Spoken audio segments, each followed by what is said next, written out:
What is up, Miami? How you doing? So we're here to talk today about mining at home, bringing a miner in every single home in America, not stopping until that happens. Yes, sir. To my left here, we have John with FutureBit. We have Diverter. We have Coin Heated. He specializes in immersion mining, specifically at home. And we have Econoalchemist, who's working with upstream data and Bitcoin management. So first, can we get a show of hands if you've mined Bitcoin before? Nice. Yeah. Can we get a show of hands if you've mined Bitcoin while actually, owning the ASIC and not having it in a hosted facility? Here we go. Awesome. So it seems like a lot of people have already started, which is great to see. I mean, you want to get your feet wet. It's not as difficult as it seems. But I think a good, productive way to start this off is why people should consider mining in the first place. Eco, you want to lead us off on that? Sure, yeah. Mining at home solves a lot of issues. It solves problems with censorship. It solves problems of not being able to get a bank account. And it solves the problem with the risk introduced by using KYC services. And, you can get Bitcoin for a lot cheaper by mining at home, depending on your electricity rate, than you could buying at an exchange anyways. Very well said, very well said. Yeah, I mean, for me, the whole point of even looking at Bitcoin mining to begin with, it was solely as a means of acquisition. I wanted to be able to acquire Bitcoin. And when I look around, all I could see were the on-ramps, or the off-ramps of fiat, whichever way you want to look at it, were continuously being squeezed tighter and tighter, and more information is needed from you. More and more KYC, AML. There's no way to just take some cash and buy some Bitcoin. The options are shrinking very fast. And so a couple of years back, when I see the trajectory, I see the way things are going, that's exactly what kind of led me to mining. At the time, of course, the atmosphere was much different, and it was a whole lot of discouragement to anybody that was looking to mine Bitcoin at home. You would have just been told, no, just don't do that. Just buy Bitcoin. You'll come out better. You're going to get wrecked. The machines are going to go down when the price dumps. All this stuff. All the stuff that I'm sure everybody's heard. But I kind of pushed through that a little bit and just did my own work and did my own research and looked, and I saw what my electricity rate was. I saw what the difficulty was. I mean, I'm not a math whiz, but I can use a calculator. So, once I saw that it made sense for me, that was all I was really interested in doing. And what's happened since then, the price run, the ASIC shortage, the few of those things that have come together to make it extremely profitable right now to mine Bitcoin. But that, in my mind, is strictly a bonus. The real meat of this thing is being able to acquire Bitcoin without having to hand over your entire identity. Awesome. Thank you, Diverter. So, I mean, all of us on stage have essentially attempted to use the tools that are available to us in order to be able to mine at home. And a lot of these tools aren't necessarily designed with a home first mindset. They're usually set up to be in these large server farms, and that's their focus. John being the exception, who's right next to me, I mean, you built this company, FutureBit, to basically target home miners. So can you go into a little bit about how you think about that? What are the priorities that you focus on with FutureBit to kind of make home mining more accessible? Yeah, so kind of a background story of how I started the company. I live in Brooklyn. Back in 2015 when I started the company was when Bitcoin kind of transitioned to these large ASICs, and there was no product out there where I could run a Bitcoin miner in my apartment. And I was looking at the space, I was like, this goes against what Bitcoin is about and what it was founded for. Everybody should have the access to mine Bitcoin if you live in a dense city and you physically can't do all the cool things you guys are doing to run these huge machines in your house. So we built a product that enables anybody to participate. So we chose a power and wattage range where it would make sense to run in any apartment setting. Super quiet, super low power, very easy to use, and that was the founding principles of FutureBit. I love it. How long has your product been on the market for now? So we launched the Bitcoin version last February. What kind of feedback have you gotten from customers? It's been incredible. We've had so many cool stories. Like one guy came to our booth. He's like, "Yeah, I'm a trucker. I've been running your miner in my cab while traveling cross country." So it's cool stories like that where anybody can participate in all areas of life. So. I mean, I know you said there was no easy way to run a miner in your apartment, but I had an S7 in my small New York apartment, and I mean, it was a horrible experience. Right. Very loud and very hot. And then I had to get rid of it when I got a girlfriend. Right. Yeah. I attempted an S5 for a while. It kind of worked. I had put these Noctua fans on it, but that didn't last too long. So home mining is important. You can use it to get KYC-free Bitcoin, privacy preserving in that regard. Let's get into trade-offs. Courtney, did you want to start with heat? Sure. So, I mean, along with noise, you have a lot of heat to deal with. Obviously, you guys in Miami and the South, you don't need it so much. Myself up in Minnesota, that's actually what got me into it. I was staring up in my workshop at this really nice electric space heater, thinking like, wow, that's just waste. I got my S9, and the noise was like, okay, we'll have to deal with that, and promptly got into Immersion, and then it changed absolutely everything. So you can have low volume. Once you get into things like brains, you can actually bring the wattage down. Even if you keep the stock fans, it's actually tolerable. There's really no reason to not be mining at home at this point. Even in a small apartment, you could dial it down. Even if you need 240 volts, you can unplug your dryer. Plug in your A64L. Because I mean, how often do you use your dryer? Once a week, maybe? Just hang your clothes up. That's it. I mean, what's more important, Bitcoin or dry clothes? Come on. Can you go into a little bit, why don't you tell them about your pool setup? Sure. Not your mining pool setup. Yeah, different pool. So then, after I proved out the S9, like this actually works, then I actually refinanced my house. I was going to build an extension, talked to the wife, and she says, I'm like, hey, can I just buy a bunch of ASICs instead? And she's like, sure. I'm like, cool, done. And then hooked them up to a pool because my kids love swimming, but generally it's pretty cold, so they never went to go into it. And the entire summer is about 95 degrees, so I had a 17,000 gallon hot tub all summer. And then as it got cooler and like the 30 degrees, there's just steam billowing off the pool. It's so awesome. And then the warmer you run it, the more money you're making. I love it. You can clap for him if you want. So Eco, I mean, you also did a pretty dramatic setup for your heat without immersion. Do you want to go into that? Yeah, I mean, I had my first ASIC installed underneath my kid's bedroom in our house, so I had to deal with that noise and that heat pretty quick. And to solve for the heat, I was sticking with the air-cooled system, so I just built a simple little enclosure that I tried to design some noise attenuation features into. And this enclosure also allowed the air to flow all the way through the box. And then I just piped in cool air from a window and then piped the hot air right back out the window. So, in my case, I wasn't like harvesting that heat to reuse it for anything. The heat in my setup was more of a problem that I just wanted to get rid of.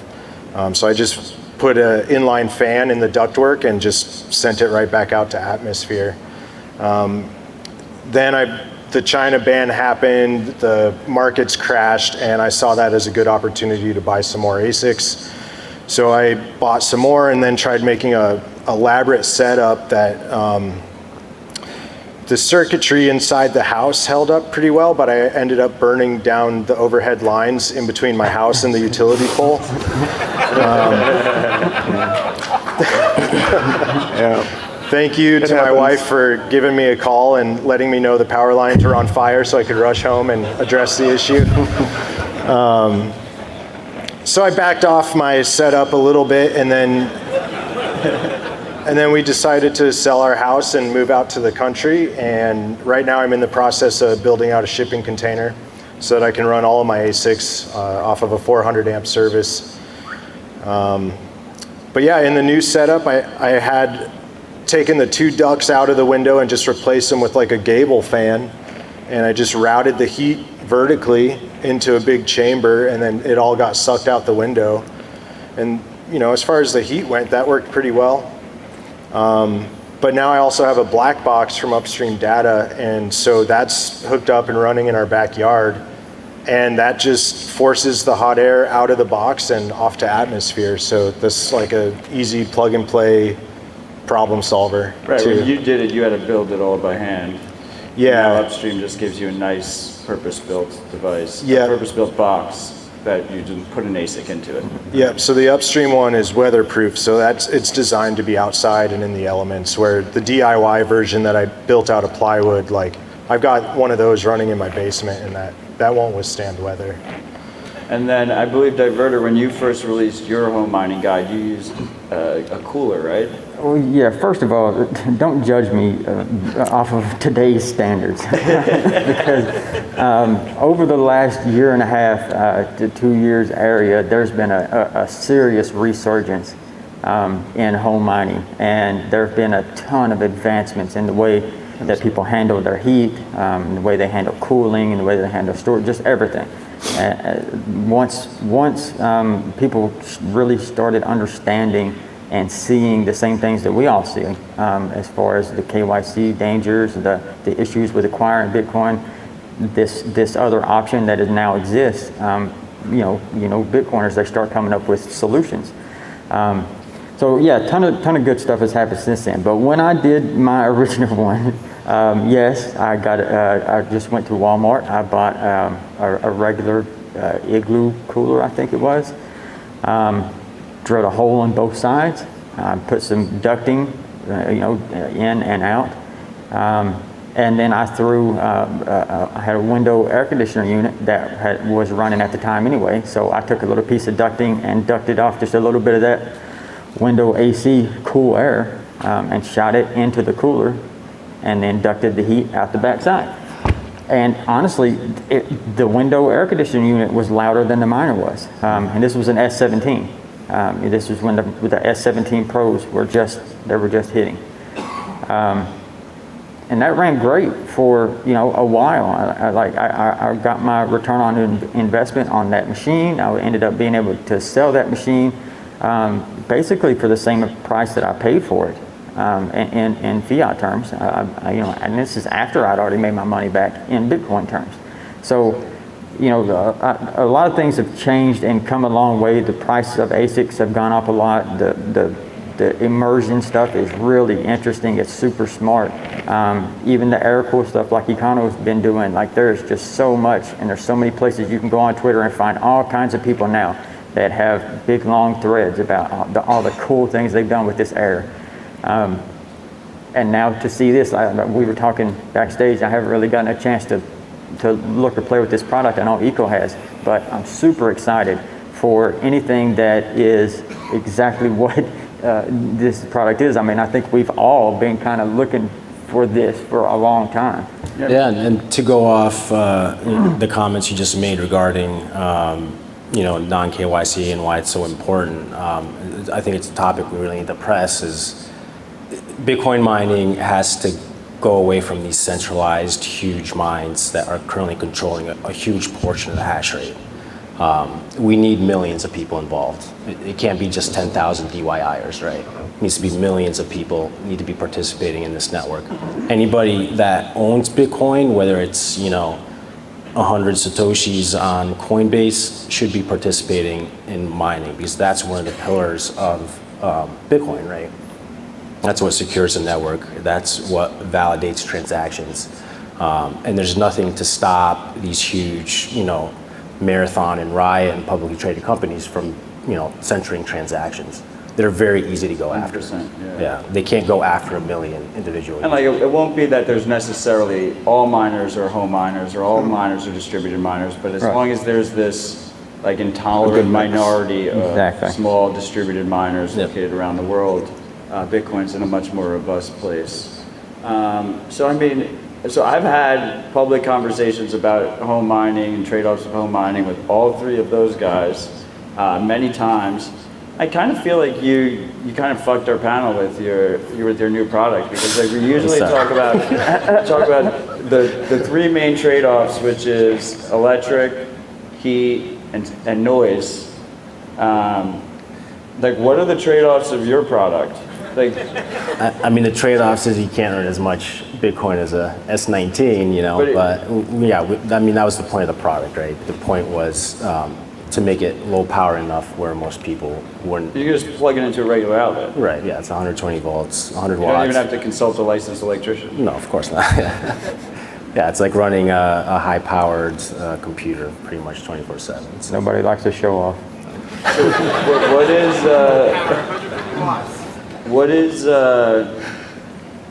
Are they very noisy? Is noise still an issue? No. So the design constraints we did was we wanted to run next to a nightstand and still be able to sleep. So in eco mode, you can barely hear it. That's insane. Okay. So that's something though, even for someone that's already like fairly deep into this game, not that I'm anywhere near what these guys are doing now, but like for someone that's already running a quote unquote normal ASIC at home right now, to plug one of those in though, it virtually cost free.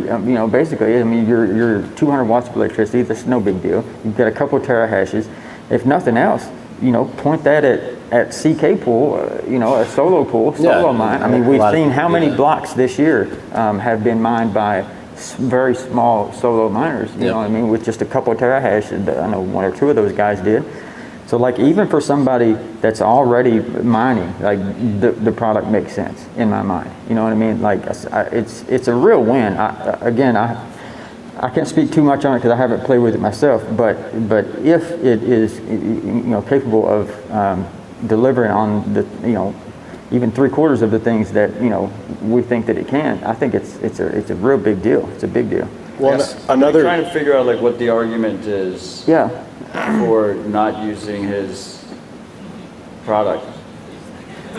Come up with one. Do any of you guys have one? Can we like steel man him a little bit? Yeah. It doesn't produce enough heat for my house. Yeah. That's a good argument.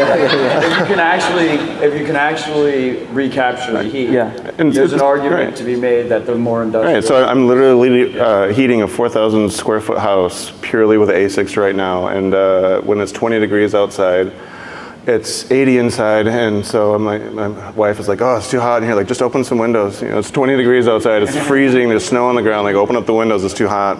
I literally do the same exact thing. Like my windows have not been closed all winter. If we don't overload the power grid and expose the weaknesses, then they're never going to invest in building up our infrastructure So stronger. I did pop my can't do transformer that. 5 times. I popped my transformer 5 times at my house. Can't- Boom, like every time, like, oh God, that's me. Do that with your Sorry. 200 watts. That'll get their attention. Yeah. God, I So think- let's forget John isn't on the couch right now. You have one of these industrial miners, you have like one of the new gen What's miners or like an S19 or something, and you're thinking about installing it in your house. Let's go through the trade-offs in terms of like what you're thinking about in terms of electric, like getting power to them. I feel like that's got to be ecos. You've had to learn about electricity after Yeah. melting the lines, right? Now you got to first be aware that there's a lot of scammers out there, right? But there's a lot of scammers in the trades too. So you want to be careful about who you're dealing with to come into your house and install your electric upgrade. I consulted a professional electrician. They weren't licensed, and I found out the hard way that I was getting scammed. They did damage to our home. I had to go back and redo all the work that they screwed up the first time, and I went back and did it myself. Now, I'm not an electrician, but I know enough to be dangerous, and I was able to get our electrical situated in a way that I was satisfied with, and we were able to mine. So, just be careful. Definitely get a licensed electrician to help you out. And, you can get a lot of good advice and good experience from people online, but when it comes down to it, like if you're not trained to do electrical, you want to contact a professional and a licensed professional so that they're accountable for what they do in your home. And so, every miner is going to need like a 20 amp, 240 volt circuit.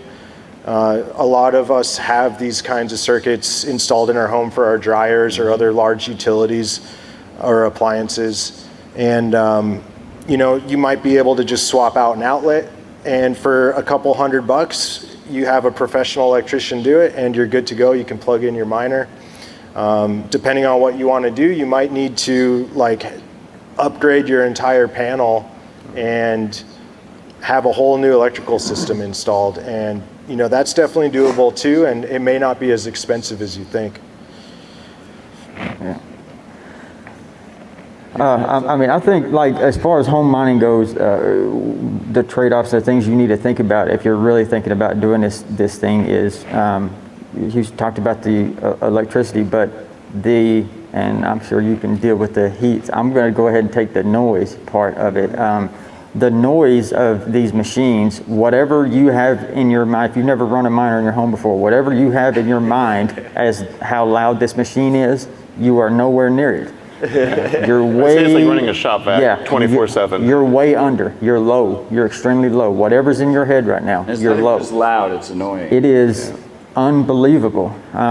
It's a jet engine. There's no other real way to say it. And it is unbearable. You cannot live with that. All right, I just say it like this. Unless you go on oil. You cannot live with that if you're air cooling. All right, you just can't. It would drive anybody insane. So you have to understand that going in. That's whenever I wrote Mining for the Streets. That was the thing that I really wanted to emphasize to people. I wanted to kind of get across the why of why I wanted to mine, but I really wanted to try to get across to people. To really think about your infrastructure needs before you buy this machine, because these are not cheap. They're very expensive pieces of hardware. It's very serious. This electricity, this 240 volt stuff, it can kill you. All this stuff is very serious. And so it's not just some game that you're going to jump into and I'm going to buy this machine and I'll be rich in a couple years. I know, in around this space, that tends to be the way things are sold. Just buy this, you'll have all kinds of money in a few years. But the truth of the matter is, there's a whole lot of thinking, a whole lot of problems that need to be solved mentally before you ever bring this physical machine into your home. So understand that noise exists. You're going to need to deal with that. Now, the way that I deal with it, the noise comes from the fans. It's as simple as that. The fans are trying to keep the machine cool. The cooler that you're able to keep that machine, the lower the fans are able to run. The higher those fans have to run, the louder the fans get. All right, it's a very, very simple thing. Just because it's simple doesn't mean it's easy to deal with, though. So, cool air in, hot air out, and your fans go quite a bit lower, and that keeps your sound much lower. And you can muffle it further using, we talked about the black boxes out now. That's basically a done deal, a one-stop shop. You can just duct it out and use your inline duct fans, get your heat out of there. It also going to take a lot of your sound with it. And then this man right here could tell you quite a bit about another way to go about addressing the sound, which is using immersion. Absolutely. It can also help with the heat. And it doesn't need to be a super complex setup for immersion. My very first immersion setup was literally a $50 aquarium, and I looked for the cheapest radiator on Amazon. It was from a 1995 Kia Sophia, $26 shipped. And so like my entire immersion setup was like $200. Yeah. And so like it doesn't have to be a mega setup. You have to be careful. Yes, absolutely. The wiring. You don't skip on wiring. Make sure your cables are rated. You can get cables that are really thin that would physically plug in, that are made for lesser things. Make sure you get the right cables. And if you don't want to deal with any of that, you have another option. This guy. Fucked our panel. I knew it. I enough couldn't resist heat. it. I knew it was coming. I knew it was coming. So, I mean, it's great to see that we have, companies like Upstream Data with the black box, and companies like FutureBit, where you just, it makes it much easier to be a home miner. Yeah. Ultimately, when you're doing mining, right, this equation is you have your fixed costs and you have your variable costs, and then you have the return, right?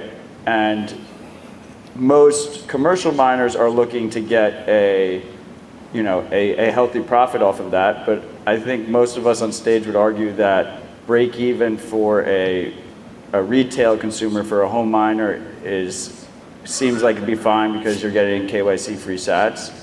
So in that situation, you're getting the equivalent as if you're buying Bitcoin some other way. And even maybe if you care about privacy, a slight loss, because it's like a premium you're paying for privacy, or a discount on the opposite side that you're paying to give up all of your privacy. But where I'm going with this is Upstream Data and FutureBit are small, relatively new companies. Probably harder, I know it's really hard to get a black box right now. So the prices, you might not get as good of a price as if you go to an industrial, if you find industrial ASICs.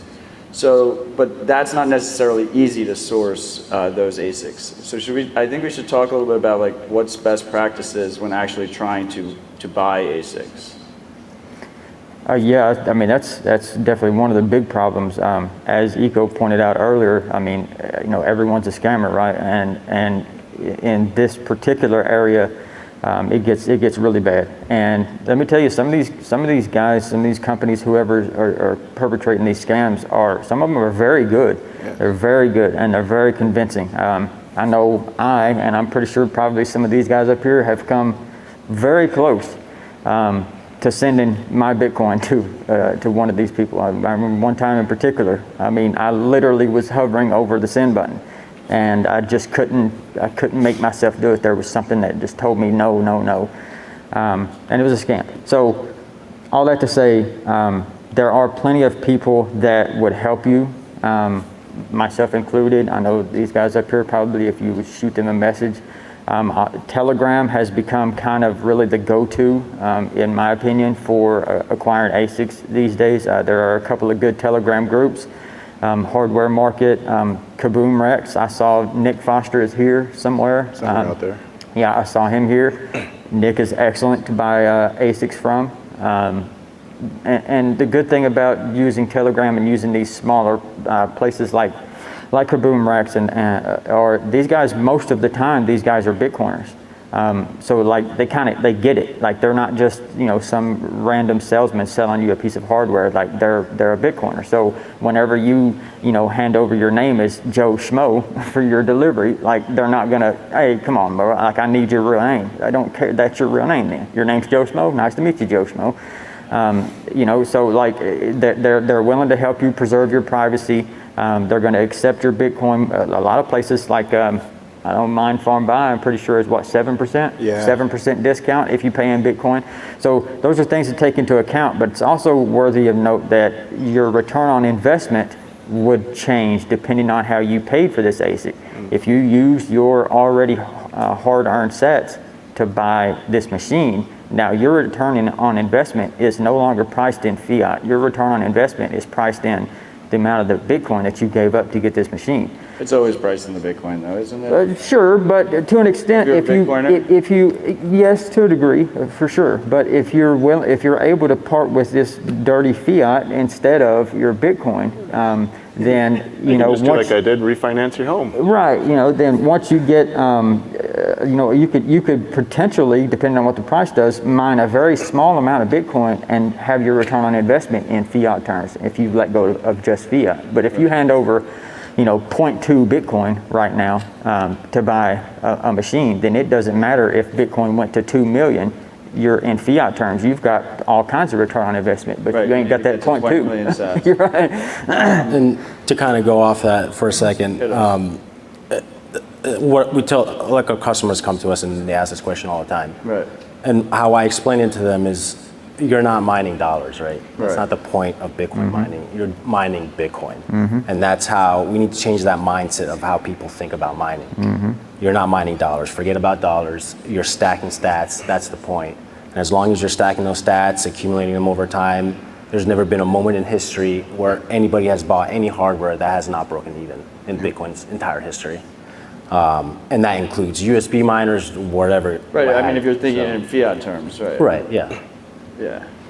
So like if you invest in a machine, you're pretty much committed for about a year at least to run that machine. And so that's something you have to take into account is you're not just going to buy it, mine for a month, and then like, oh, I'm all done. When I look at buying, I look at it like, I'm in this for at least 5 years probably. That's about how long that machine's going to last, maybe before it will no longer be profitable.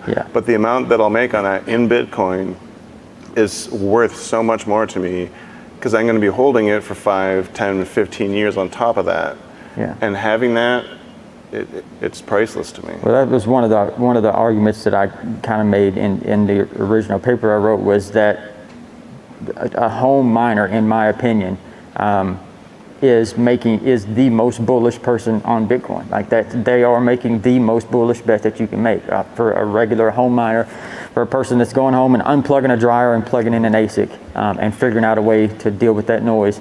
That person believes in Bitcoin. That's a bullish bet on Bitcoin because it's like a long-term leverage. The long-term, yes, it's a long-term investment.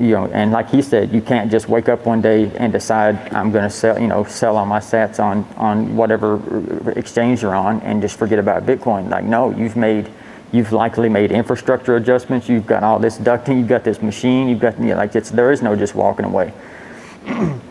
So I mean, while I've been sitting up here, I think an easy way to distill kind of the trade-offs of the trade-off balance. So everything has trade-offs. Everything in our life has trade-offs. The easiest way to distill the trade-off balance between going the industrial miner route, sourcing ASICs, figuring out sound power and heat, versus going for a more convenient setup with something like FutureBit or the black box, is it's like a convenience versus potential return trade-off, right? So you're taking a little bit more risk if you go the industrial side, but you have the potential for higher returns, and it's going to be way less convenient than if you go for one of the, products that is focused directly at home mining. Now, there's another product that has been has grown in popularity a lot lately. I'm pretty sure that's what White Rock does, which is the hosted mining.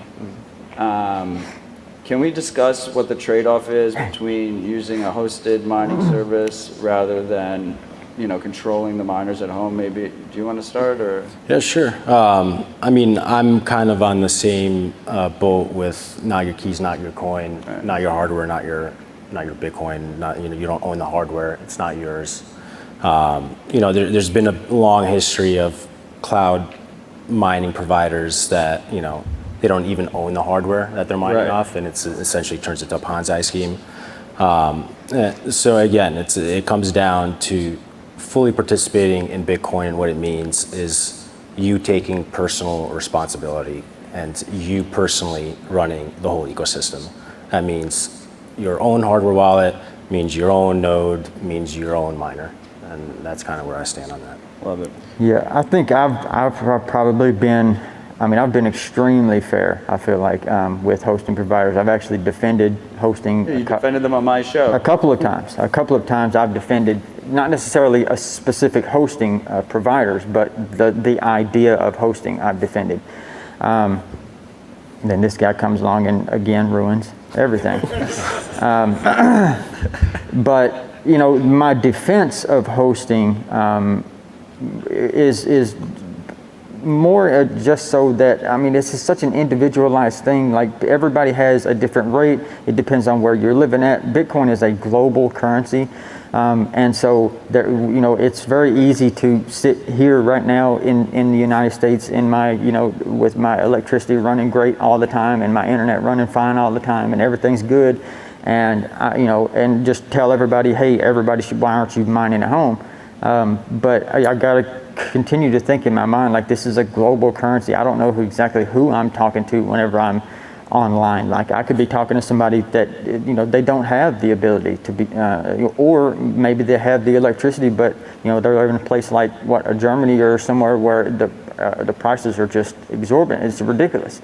So I feel like there's a place in the market for hosting, but the problem with it is, as with I suppose everything else in life, I mean, greed seems to always get the best of people. And, you know, people begin all of a sudden selling, you know, hardware space that they don't have. They start, you know, they start with their pre-sales, go a little bit further out, a little bit further out. And the next thing you know, you're delayed a little bit, and then you're delayed a little bit longer. And I mean, I think anybody in here that is at all aware of, you know, the whole Compass situation right now, we've seen it play out. I wouldn't call it a scam in the same way that I would call cloud mining a scam, but it is, in a sense, somewhat of like an affinity scam type, you know what I mean, in certain sense. I still think it can be done right. I don't think it has been to this point. But again, I'll say, to this man's credit, you know, if his product does the things that it does, I would like, first of all, I would like to see him have some competition. And second of all, and that's, I mean that in the best possible way. We definitely need more. You I'd know, love if there was, you know, dozens of companies. They should, you know. We need this out to millions of people, and Yes. to get that scale. It's Absolutely. But, you know, that solves a whole lot of the issues that we all talk about. A lot of the inherent centralization around ASICs, the way that these big, huge places like this would just be filled with miners that can be taken down with, you know, we've got to continue to keep this thing decentralized and permissionless. And for my money, the best way that we can keep this as decentralized as we can, as permissionless as we can, to let people get in and acquire Bitcoin if they want to, is to try to put an ASIC or a miner in every home. And that's what I've been working on with my tanks, is to actually design a tank that's very simple, easy to use, a single ASIC, just plop it down, you've eliminated your noise, anybody can do it. It's not an overly complex setup. You can run it in the house, you can run it, you know, put a radiator outside easily and get that heat out of your house if you don't want it. Yeah. But to actually get ASICs in houses that you can run reasonably and have your own node, and have your own ASIC at your house that you control, I think that's just, you know, that's where my passion is. There is no competition. I mean, that's it. Awesome. So, I mean, guys, we're a little bit tight on time. You want to just wrap up with some final thoughts? Econoalchemist, we'll start with you. Yeah, I would just say that mining at home is more possible now than it ever has been. There's more innovation going on around you than at any time before this. There's more support out there for you.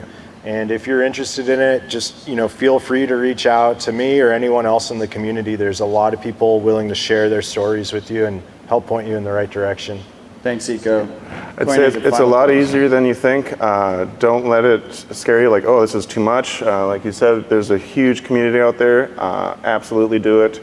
Will you get rich tomorrow? No. Will you see absolute benefit from it? Absolutely. Thanks, Cornita. Diverter, final thoughts. Yeah, I mean, these guys kind of already summed up everything, so appreciate you taking my final thoughts. But no, seriously, it is easier now than it has ever been, and you should not get overwhelmed. It can be done. It does make sense for a lot more people than they think, so I would advise you do your own research, check out a calculator. If you need help, holler at us. Thanks, Diverter. John, final thoughts. Bitcoin's about empowering yourself. Just make sure you take full advantage of it. Just holding Bitcoin's not enough. Run the hardware, have the nodes, fully participate in the system to make sure Bitcoin remains a decentralized asset and does not end up getting controlled by the few once again. Extremely well said. Yeah. I would just add, you know, it is it is a movement about personal responsibility, and personal responsibility will always be the more difficult option.